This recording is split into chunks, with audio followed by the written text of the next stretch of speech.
Basicamente, o que nós vamos falar aqui como vocês viram, parece que o DNA é muito importante nessa resposta inflamatória durante a malária. Então, a ideia que nós tivemos foi tentar usar um composto que liga ao DNA e que bloqueia a ativação desses receptores da imunidade inata, né, esses receptores do tipo TOL e eventualmente outros receptores, e que bloqueia então a ativação do sistema imune. Então o que eu vou falar um pouco são os resultados utilizando essa droga. Então, só para dar uma breve, a patogênese da malária, ela é uma síndrome que ela tem vários mecanismos diferentes, ela não é um mecanismo simples, mas então aqui estão os principais deles. Você tem uma produção excessiva de citocinas pró-inflamatórias, você tem uma anemia grave e você tem também uma parte de adesão das células vermelhas infectadas nas veias capilares. E hoje nós acreditamos que o sistema imunológico está envolvido nessas três etapas, ou nesses três mecanismos. Então, o primeiro deles é mais ou menos óbvio, e foi o que o Douglas falou aqui, essa produção de citocinas pró-inflamatórias leva a grande parte dos sintomas da malária, inclusive a febre. Então, acredita-se que a causa da febre seria essa ativação, como vocês viram, por DNA, ativaria a produção de várias citocinas pró-inflamatórias. Talvez as mais importantes seriam o TNF, né, fator de necrose tumoral, e a interleucina 1, que então levariam à febre.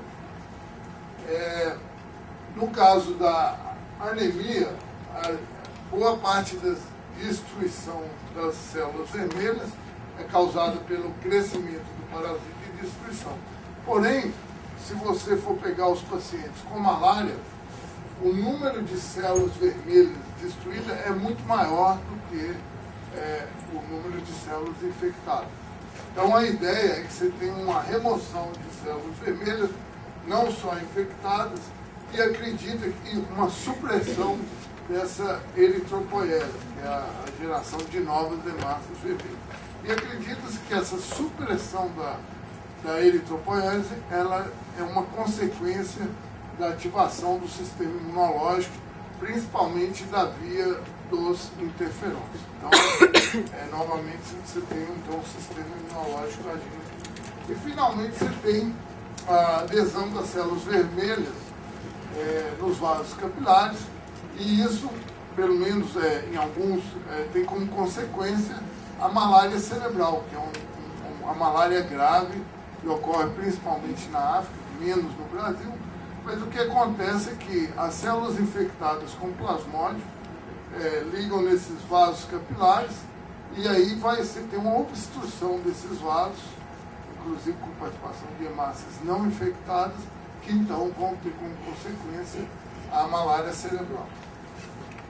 Como esses hemácias ligam em moléculas de adesão que são induzidas por citocinas pró-inflamatórias. Então, novamente aqui você teria uma participação dessas citocinas pró-inflamatórias na patogênese da malária. Então, a parte inicial eu vou dar uma base dos estudos básicos sobre a inflamação na malária. Então, não vou perder muito tempo com isso, mas como o Douglas já deixou muito claro, um dos que a gente tem estudado são, então, a participação desses receptores TOL na indução da inflamação durante a malária por componentes do plasmódio, e vocês viram que DNA é importante. Então, aqui mostra, novamente, o DNA, o genoma do plasmódio, e cada uma dessas bolinhas aqui, vermelhas seriam os CPGs, e verde seriam aquele domínio, aquele motivo AT. No caso do Vivax, você tem um pouco menos de AT, cai de 6 mil para 5 mil, porém você tem muito mais CPG, você tem no plasmódio falcido, você tem aproximadamente 300 motivos CPG, e no Vivax você tem 3 mil. Então, há quem diga que o Vivax, com a parasitemia mais baixa induz febre, e isso poderia, então, ser uma explicação para isso. Então, qual seria o papel dos receptores de TOL durante a malária? E nós começamos esses estudos, então, com pacientes, em Porto Velho, lá com o professor Lidobrando, aqui é uma foto da cidade, aqui é o símbolo da cidade, essas 3 caixas d'água, e aqui é o centro, onde nós recebemos os pacientes com malária, que sempre tem os pacientes com malária que estão nessa fase de fadiga, como o Douglas falou.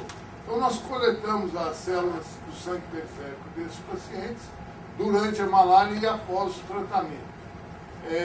Essas células, então, e também usamos alguns indivíduos controles. Essas células, então, são estimuladas com os agonistas de TOL, receptores do tipo TOL, e aí nós estudamos a produção de citocinas. Além disso, nós fizemos os microarranjos para estudar a expressão gênica durante a malária, antes e após o tratamento. Então, esse trabalho foi... Opa, está igual... Não apareceu a figura aqui, mas é um trabalho feito por um aluno de doutorado do laboratório, que ficou um tempo aqui e desenvolveu parte do trabalho na Universidade de Massachusetts, onde nós demonstramos, então, que durante a malária se tem indução, grande parte dos genes, a grande maioria dos genes induzidos durante a malária é induzida pelo interferon. E aqui mostra que os pacientes com plasmódio, eles têm uma resposta muito alta aos agonistas. Então, antes do tratamento e após o tratamento. Então, você vê que o paciente que está, no momento que ele está com malária, ele tem uma resposta bem mais elevada aos agonistas de TOL, que é LPS, PAN, POLI-C, aqui é um agonista de TOL7 e agonista de TOL9. Então, tanto para TNF, quanto para IL-1-beta, quanto para IL-12. Então, esse estudo mostra que os pacientes com malária, eles têm uma hiperresposta do sistema imuninário. Aqui está o estudo de microarranjo e, como vocês podem ver, esse estudo mostra que vários genes da via dos TOL, receptores do tipo TOL e do interferon, estão com a expressão aumentada durante a malária e que isso, em partes, poderia explicar essa hiperresposta dos pacientes com malária durante a malária. Tá, olhando as principais vias induzíveis, nós temos aqui a apresentação de antígeno e os receptores do tipo TOL. Seria nesse estudo aqui, seria a terceira via que é mais induzida durante a malária. Então, nós, para estudar um pouco o mecanismo desse processo, nós utilizamos o modelo animal da malária em roedores, camundongo. E vocês veem que, se você infectar com plasmódio Chabaldi, que também desorganizou, ele também tem uma resposta bem aumentada aos agonistas dos receptores do tipo TOL, especialmente na primeira semana, quando você tem um pico da parasitemia. Então, de uma certa maneira, esse estudo mostra que o camundongo repete o que acontece em humanos. Então, aqui foi um estudo feito pelo Bernardo e pelo Marco Ataíde, que também está aqui, mostrando que se você dá um desafio com uma dose baixa de LPS, 10 microgramas, aqui é o animal controle, nenhum morre a esse choque com LPS, e se você pegar os animais infectados, 91% morreriam. E agora, se você usar camundongos deficientes de interferon, todos se tornam resistentes ao choque com LPS, IL-12, que induz interferon também, e TLR9, que é o receptor que a gente pensa, que é um dos principais durante a malária. Você tem aqui também aumento da sobrevida. Então, nós acreditamos mostra, então, a ideia que nós temos é que, durante a infecção com malária, as hemácias infectadas liberam parasitas, que são iemozoína, que são fagocitadas pelo macrófago, que vai produzir IL-12, fazer com que essas células produzam interferon, que vai aumentar a expressão de receptores do tipo tal e a resposta a esses agonistas, que vão levar ao pico de produção de citocinas, febre e outros sintomas durante a malária. Então, dito isso, a nossa pergunta é como nós podemos interferir com a função dos receptores do tipo tal para atenuar os sintomas da malária. Então, esse estudo está sendo feito em colaboração com essa companhia chamada Eisai, é uma companhia japonesa que tem vários laboratórios e branches, vários filiais dos Estados Unidos, uma lá perto da Universidade de Massachusetts, e eles desenvolveram esse antagonista para os receptores do tipo 7 e 9. Ele atua, é antagonista tanto para DNA quanto para RNA. Então, aqui mostra que para TLR9, ele atua em concentrações bastante baixas, que é por volta de 0,01 micromolar ou 10 nanomolar. Se você usar RNA de fita simples, ele cai aqui, mais ou menos. Então, talvez 10 vezes menos eficiente, mas bloqueia. Porém, se você usar o agonista sintético do TLR7, aí a inibição é bem limitada, porque aí já passa para a faixa de 5 micromolar. E aqui, usando o LPS, ele vai para uma concentração extremamente alta. Então, na verdade, ele é específico para DNA e RNA de fita simples. Se você olhar, isso é in vitro, se você olhar em vivo, então você pré-trata com o antagonista e depois estimula com os diferentes, se pré-trata com o antagonista e estimula com os diferentes agonistas, e a inibição é específica para CPG. Novamente, se você usa os agonistas de 7 e 9, não funciona, mas se usar o RNA, ele funcionaria. Tá? E aqui é a fórmula da droga. Então, essa droga, ela atua, parece que, indo para o fagolisossomo, o endolisossomo, onde ela se associa com essas moléculas de DNA. Então, é o antagonista marcado com fluorescência, e aqui é o marcador do lisossomo, e aqui estou mostrando que há uma associação do antagonista com os lisossomos. Aqui também mostrando que provavelmente o mecanismo de ação dessa droga é a habilidade de ligar ao DNA. Então aqui tem um óligo nucleotídeo livre e o complexo do óligo com o antagonista, tendo relação 1 para 1 e a relação 1 para 2. Então, a ideia é que essa droga ela funciona se ligando aos ácidos nucleicos e não ao receptor. Então, aqui, voltando àquele modelo murino, eu mostro que se você pré-tratar o camundongo com essa antagonista, aquela resposta exagerada aos antagonistas, ela cai nos animais tratados com antagonista. E a susceptibilidade ao choque com LPS, 10 microgramas, leva a 93% de mortalidade, ela cai então para 14% de mortalidade, mostrando então que esse efeito na resposta aos agonistas de TOL ocorre tanto in vitro quanto in vivo. Então nós resolvemos então estudar isso no modelo da malária cerebral em camundongo, utilizando então o plasmódio Berger.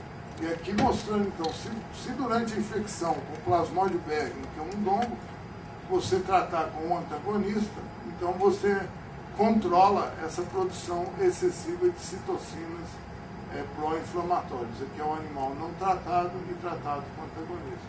E mais importante, você previne a mortalidade por malária cerebral, que ocorre entre 7 e 12 dias, quando é tratado com veículo, esse tratado com a droga. Então você tem uma proteção de quase 70% a 80%. E essa droga não afeta a parasitemia. Então parece que a ação dela seria realmente na resposta inflamatória, mas não no controle da parasitemia.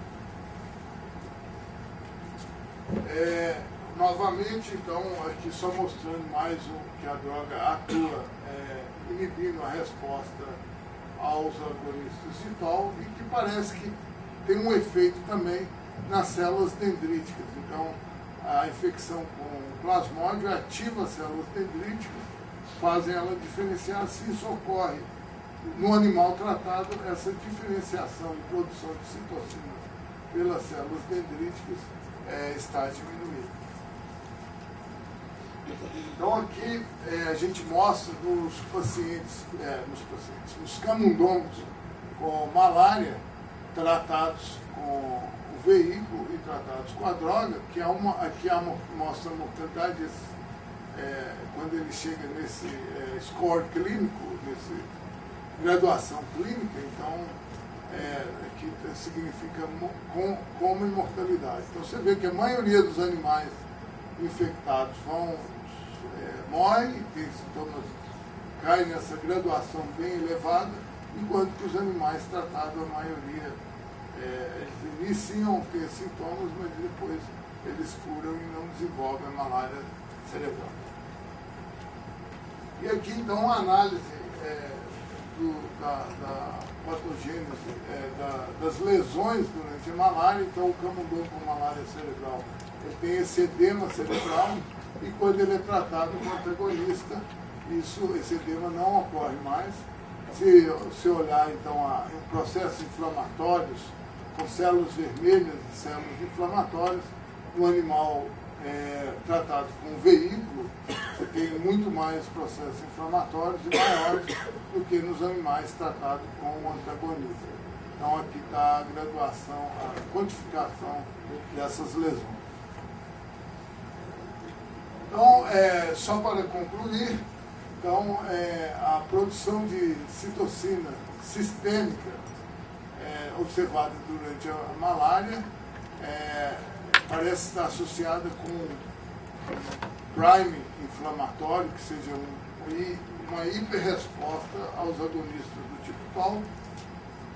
Os receptores para ácido nucleico parece ter um importante papel na indução dessa resposta pró-inflamatória durante a malária, e o antagonista desses ácidos nucleicos previne a produção da resposta pró-inflamatória e a susceptibilidade ao choque séptico, assim como a susceptibilidade à malária cerebral.